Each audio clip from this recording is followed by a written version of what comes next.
بسم الله الرحمن الرحيم الحمد لله رب العالمين والصلاة والسلام على نبينا محمد وعلى آله وأصحابه وسلم تسليما مزيدا ثم أما بعد إخوة الكرام السلام عليكم ورحمة الله وبركاته إخوان فلا بد من العمل الصالح وهو الواجب والمستحب ولا بد أن يكون خالصا لوجه الله سبحانه وتعالى كما قال جل في علا في كتابه العظيم بلى من أسلم وجهه لله وهو محسن فله أجره عند ربه ولا خوف عليهم ولا هم يحزنون. Vous savez mes frères, concernant les bonnes œuvres et le fait que celles-ci soient agréées par Allah subhanahu wa ta'ala, il est nécessaire et obligatoire et bien que celles-ci se basent et bien sur le fait de principalement on va dire de conditions, à savoir le fait qu'elle soit sincère, mais aussi qu'elle soit conforme. Et c'est pour cela qu'on dit que l'acte en lui-même doit être destiné pour la satisfaction d'Allah subhanahu wa ta'ala. C'est-à-dire que tu dois faire cela uniquement pour la face d'Allah azza wa jal. Et cela c'est un travail véritablement qui n'est pas toujours évident.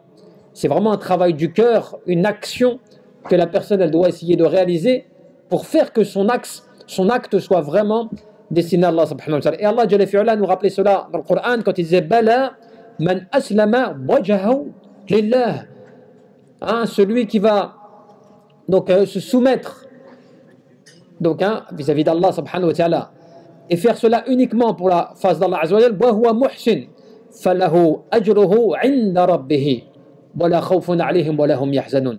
Et bien celui qui va soumettre son acte uniquement à la satisfaction d'Allah azza wa jalla tout en étant excellent, tout en étant donc dans la bonne pratique, dans le bon exemple de la pratique, eh bien celui-ci aura une récompense auprès de son Seigneur et il n'aura ni crainte et en plus ni tristesse. Et cela est même fondé sur ce que le prophète sallallahu alayhi wa sallam disait quand il disait Man amila amalan laysa alayhi amruna fahuwa radd. Celui qui va réaliser une action, qui va mettre en œuvre une pratique, mais que celle-ci n'est pas conforme avec ce que l'on a fait, avec notre ordre à nous. Donc ce qui veut dire que l'action en elle-même n'est pas conforme avec l'ordre du prophète sallallahu alayhi wa sallam, fahuwa raddun, yani bil ma'na fahuwa mardoud. La chose est rejetée, la chose lui est renvoyée à la personne, subhanallah. Cela veut dire que quand tu fais des actions et que dans des actions tu ne prends pas le soin de vérifier que ce que tu le fais pour Allah azza wa jalla sincèrement et qu'en plus de la sincérité tu fais attention à respecter l'ordre du prophète sallallahu alayhi wa sallam, ton action elle peut être rejetée et tu ne le sais même pas. Ton action elle est rejetée, tu ne le sais même pas. Et c'est pour ça que le prophète disait innamal a'malu بالنيات إنما الأعمال بالنيات وإنما لكل امرئ ما نوى. Toutes les œuvres sont basées sur leurs intentions. Les actes ne valent que par leurs intentions et chacun sera rétribué en conséquence de son intention. C'est pour ça que des fois on doit toujours se rappeler constamment et se mettre en veille quant au fait de savoir ton action. Quand tu donnes une aumône, pour qui tu l'as fait, comment tu l'as fait, quand tu fais une prière, quand tu adores Allah azza wa jalla, quand tu lis le Coran, tout cela, comment tu le fais, pour qui tu le fais, de quelle manière, tu vois. Tout cela c'est important pour ne pas avoir des œuvres qui nous soient rejetées, qui ne soient pas acceptées par Allah subhanahu wa ta'ala. Et c'est parce que les ulama te disent quoi? Te disent wa hada al-aslu huwa aslu din. Et cela est le fondement même de la religion. Cela veut dire que l'adorateur d'Allah azza wa jalla, dans sa religion, il peut pas faire ce qu'il veut. Il ne peut pas adorer Allah subhanahu wa ta'ala comme il le veut. Il peut faire autant d'œuvres qu'il souhaite, ce n'est pas le problème. Mais autant dans le nombre d'œuvres réalisées, il doit y avoir autant de vérifications quand on fait de tes actions. C'est pour ça que même les sahaba, tu vois, les meilleurs de ceux qui nous ont précédés, les sahaba, les compagnons du prophète avaient cette inquiétude. Qu'est-ce qu'ils disaient? Ils disaient, le fait de faire un effort, de faire quelque chose qui soit peu, mais que tu fais en respectant la sunna est meilleur que tu fasses beaucoup, mais qu'il ne l'est pas, qui est dans l'innovation. Tu vois? Donc, elle est là. En fait, ce qui compte, Allah subhanahu wa ta'ala, ce n'est pas la quantité de tes œuvres. C'est cela qui est important à comprendre. Ça, c'est quelque chose, c'est vraiment important, c'est très important de comprendre qu'Allah ne te récompense pas pour la quantité de tes œuvres, même si la quantité est importante si tu les fais comme il faut. Mais Allah te récompense pour la qualité de tes œuvres. Et la qualité, elle est obligatoirement conditionnée à ces deux principes.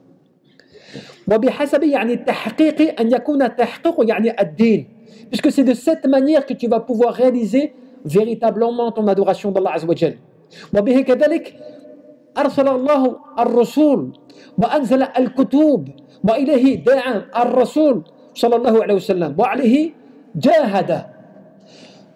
Ce principe là qu'on vient de citer, c'est le principe pour lequel Allah Azza wa Jal a envoyé ses prophètes.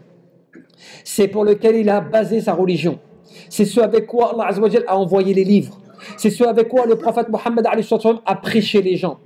Et ce à quoi il a lutté pour mettre cela en place. Donc t'imagines, quand tu sais cela, c'est important, ibadallah, parce que combien, subhanallah, c'est des sujets qui ne sont pas importants pour les gens. Ils pensent que c'est des sujets secondaires. Tu vois, c'est optionnel. Tu adores Allah Azza wa Jal, tu fais tes prières, tu jeûnes, tu fais des choses comme cela, yakfi, cela suffit. Mais notre inquiétude, elle doit être dans le fait que s'il y a des règles à respecter, c'est important. C'est comme un médicament. Un médicament.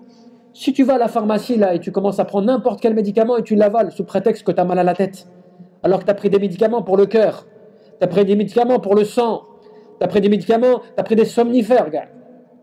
Et tu les avales comme ça, tu dis, l'essentiel c'est le nombre de cachets que je peux prendre. Plus j'en prends, peut-être plus je vais devenir fort. Plus j'en prends, peut-être que plus je vais me guérir. Voire même, dans ton raisonnement, tu vas dire, plus je prends des médicaments, plus je veux me protéger des maladies. Tu peux aller très loin comme cela. Mais à la fin, qu'est-ce qui se passe? C'est la mort. Puisque tu as ingurgité, subhanallah, des médicaments qui sont devenus pour toi mortels parce que tu ne les as pas adaptés à la maladie et adaptés en fait à tes besoins. De la même manière, si les adorations tu les fais, tu les multiplies sans cesse, mais que tu ne vérifies pas, c'est par exemple le ramadan, tu le fais en dehors du mois de ramadan. Tu dis tiens, moi ramadan, je vais en rajouter un dans l'année. Je suis plus pieux moi, taqiyana. Tu vois, moi je suis plus pieux, je vais en rajouter un petit ramadan dans l'année. Les prières, j'en fais 5, mais à la base, Allah Azza wa Jalla, on avait prescrit 50. Je suis capable de les faire, je vais en faire 50. 50 obligatoires. Parce que normalement c'était 50 obligatoires, pas de nawafil. C'était 50 prières obligatoires. Allah Azza wa Jal nous a diminué, par sa miséricorde, il a diminué à 5 prières, mais avec la récompense de 50. Même si tu en fais 150, mais que les 150 elles ne sont pas bien faites, et que tu les fais en pensant que c'est obligatoire, parce que tu penses que c'est obligatoire, tes prières ne sont même pas prises en compte. Pourtant, on en a fait 50, 150, mais elles ne sont pas prises en compte. Parce que dans ton intention, tu considères que cela est obligatoire pour toi. Tu vois, c'est comme ces 3 hommes-là, tu vois. Un, il avait décidé de ne plus se marier. Un autre, il avait décidé de ne plus dormir la nuit. Un autre, il avait décidé de ne plus manger, c'est-à-dire de jeûner constamment. Pourquoi? Parce qu'ils avaient vu le prophète, comment est-ce qu'il agissait dans sa vie. Ils ont fait, mais on l'a vu, on voit que, bon, il fait, mais il fait pas je veux dire, c'est pas au point que le matin, dès qu'il se réveille, il s'arrête plus jusqu'au soir. Alors si lui, dont ses péchés lui sont pardonnés, passés et futurs, eh bien, il fait comme cela, nous on en a encore plus besoin de faire plus. Regardez leur qiyas, le raisonnement par analogie. Ils ont fait un raisonnement par analogie, un qiyas. C'est-à-dire qu'ils ont analysé une situation et ils ont fait un rapprochement par rapport à eux. Ils se sont dit, puisque le prophète, tel qu'il est là, il se fait pardonner ses péchés, moi je suis pas comme lui. Donc je vais multiplier. L'un il a dit, moi c'est fini, je me marie plus. L'autre il a dit, moi je vais jeûner tout le temps. Et l'autre, il a dit, toutes les nuits, je vais prier en qiyam. Et lorsque cela est venu aux oreilles du prophète, il les a convoqués. Il leur dit, est-ce que vous avez dit que vous alliez faire ceci, cela? Il a fait oui. Oui, on le fait parce que, bon, enfin, on est faible, on n'est pas comme toi, donc on a besoin de multiplier. Et bien, il a dit quoi? Il a dit, moi, je me marie. 2, je jeûne et des fois je romps mon jeûne. Et 3, des fois je prie et des fois je dors. Celui qui ne respecte pas sunnati ma sunnah, il ne fait pas partie des miens. Là, il a renvoyé à des gens qui multipliaient l'adoration et qui avaient décidé de faire beaucoup plus que ce qu'ils faisaient n'était pas accepté. Pourquoi? Parce que vous n'avez pas respecté la notice. T'as vu les médicaments, il y a une notice. T'as pas respecté la notice. Tu fais comme tu veux, tu vois. Et c'est comme ça que tu comprends.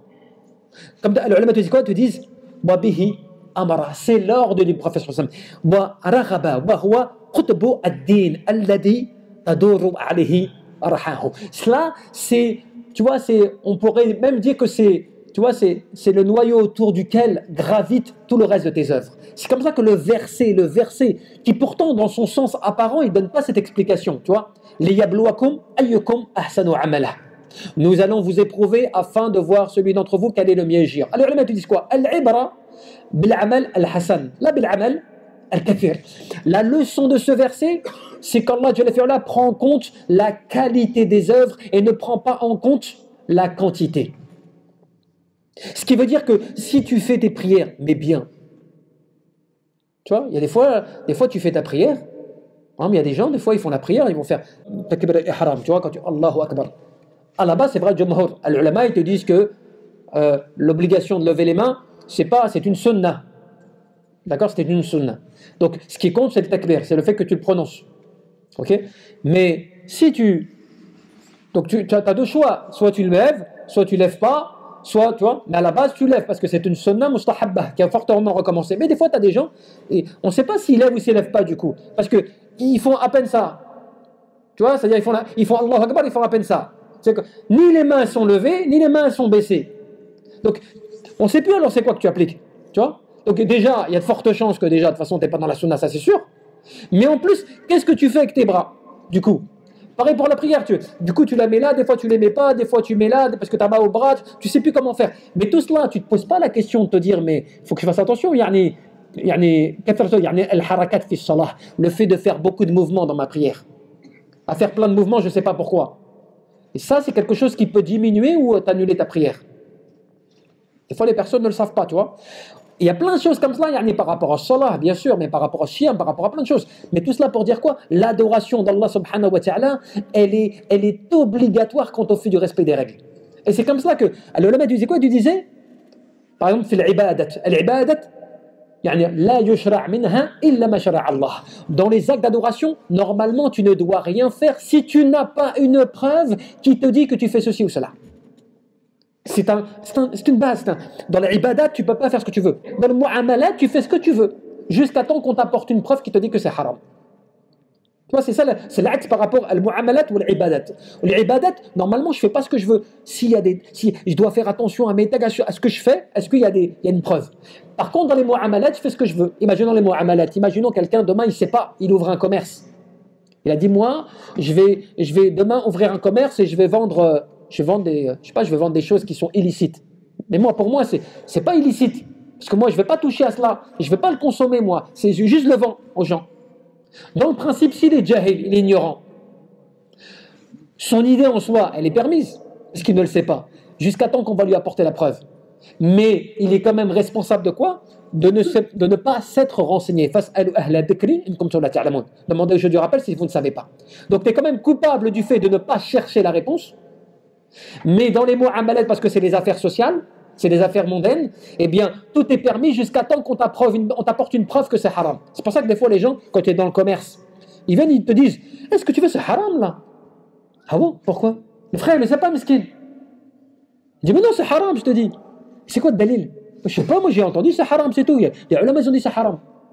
Mais il n'y a pas de dalil. Tu n'as pas apporté de preuve. Tu sais que là, dans ce cas-là, même si tu as raison, tu es en tort. Même si tu as raison, tu es en tort. Parce qu'il faut savoir déjà que aqwal al-ulama à la base, les paroles des savants, c'est les ulama eux-mêmes qui te le disent. Aqwal al-ulama, c'est pas un dalil en soi. Les ulama t'ont apporté un avis. Mais même les ulama, si tu leur dis, mais donne-moi une preuve, eh bien il est censé te donner la preuve de ce sur quoi il s'appuie.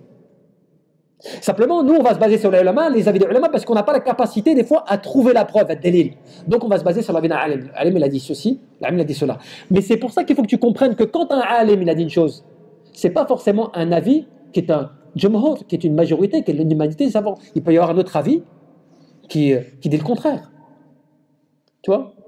Un des savants, des grands savants, un des grands savants, il dit, lorsque tu lèves les mains, fais salah, et que tu les reposes ici sur la main, bid'a dalalah, c'est une innovation égarée, égarante. C'est un grand savant qui a dit cela. Et après, tu as tous les autres savants qui ont dit non, on ne peut pas aller jusqu'à dire cela. Parce qu'il y a un hadith qui soutient comme quoi que le prophète, dans sa prière, il remettait à chaque fois ses mains sur sa poitrine.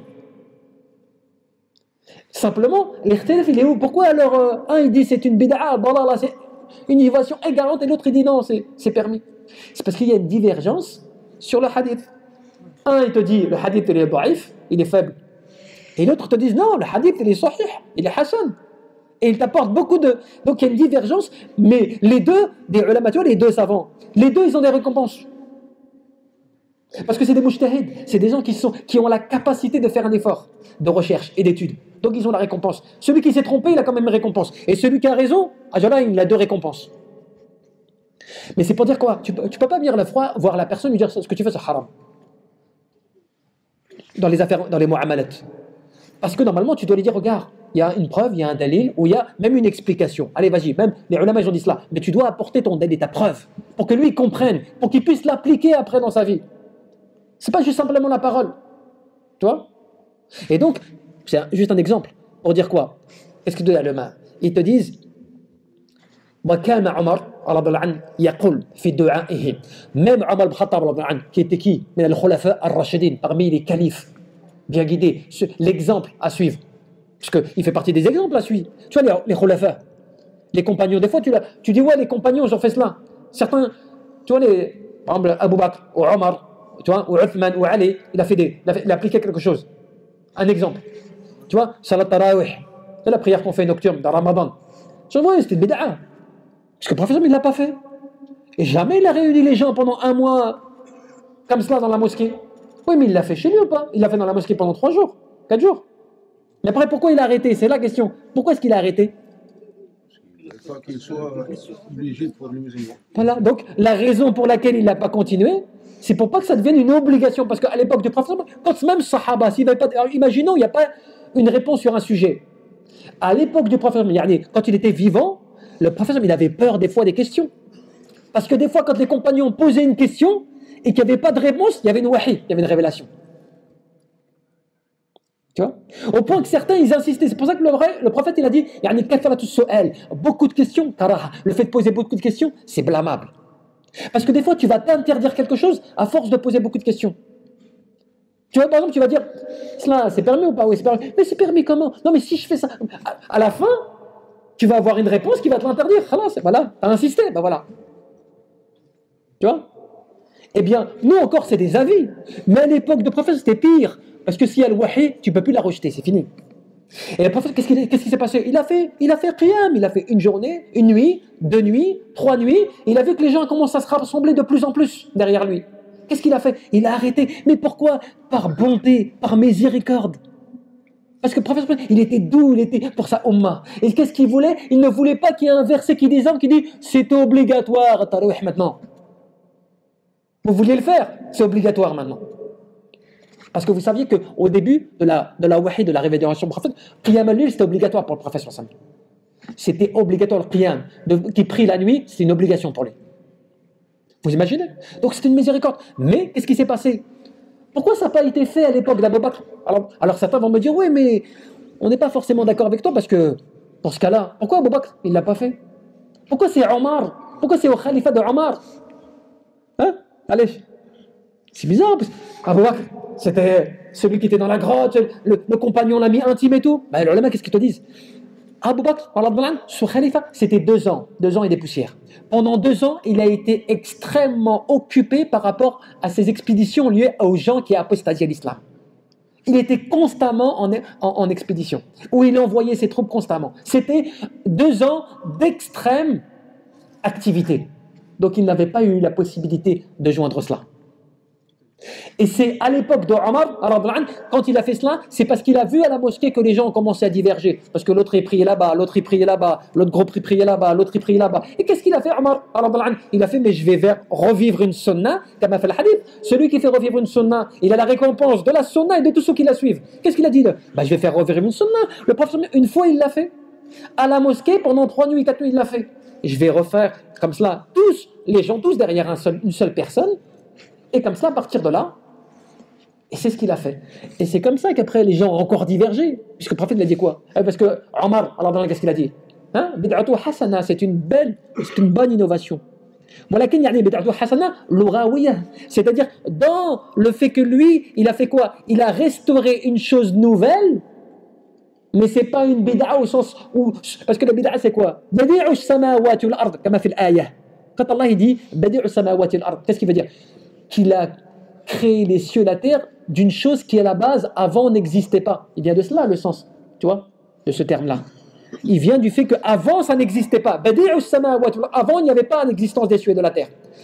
Mais dans l'utilisation de Omar, c'était pas cela. C'était de refaire vivre une chose nouvelle, mais à la base qui a un fondement, puisque le prophète il l'a fait lui-même. Et quand il l'a pas fait en lui disant, il l'a fait par hasard et on ne sait pas pourquoi il l'a fait. Et pourquoi il a fait cela? Pourquoi 2-3 nuits il a prié comme ça, on ne sait pas pourquoi? Il l'a dit, j'ai arrêté pour pas que ça devienne obligatoire. Comment on arrive encore à dire, tu vois? Donc c'est un exemple. Pour dire que, alhamdoulilah, pour terminer, Omar, qu'est-ce qu'il faisait? Même dans ses œuvres, dans tout ce qu'on vient d'expliquer, là, au niveau de la sincérité, de la conformité, qu'est-ce qu'il disait? Fait du'a'ihi. Allahumma ja'al amali kullahu salihan, wa ja'alhu li wajhika khalisa, wa la taj'al li ahadin fihi shay'a. Omar, c'était son habitude de répéter cette dua. Il disait, oh Allah, accorde-moi que mes actions tout entières soient pieuses, soient donc bonnes. Accorde-moi que celle-ci soit uniquement et sincèrement destinée à ton visage et ne me fait manquer aucune d'entre elles en fait parmi ces actes-là. Regardez, subhanallah, comment Omar ibn Khattab, qui était pourtant, tu vois, parmi les modèles, les exemples, tu vois, comment il était inquiet et comment il invoquait Allah Azza wa Jal que ses œuvres lui soient sincères totalement. Et qu'elles soient vraiment destinées qu'à Allah subhanahu wa ta'ala et qu'il n'y a rien qui vienne les entacher. Ça nous prouve encore une fois que c'est nous qui sommes négligents sur nos textes, c'est nous qui sommes négligents sur notre patrimoine, c'est nous qui ne regardons pas assez, tu vois, en profondeur alors qu'on a tout. Et ça, c'est peut-être une épreuve d'Allah subhanahu wa ta'ala qui nous a tout accordé, alhamdulillah, aujourd'hui, et c'est nous qui sommes parmi ceux qui sommes négligents. Allahu a'lam, tabaraka wa ta'ala, an yarzuqna al-ikhlas fil qulub wal amal wal niyyah. Allahumma rabbana faghfir lana warhamna.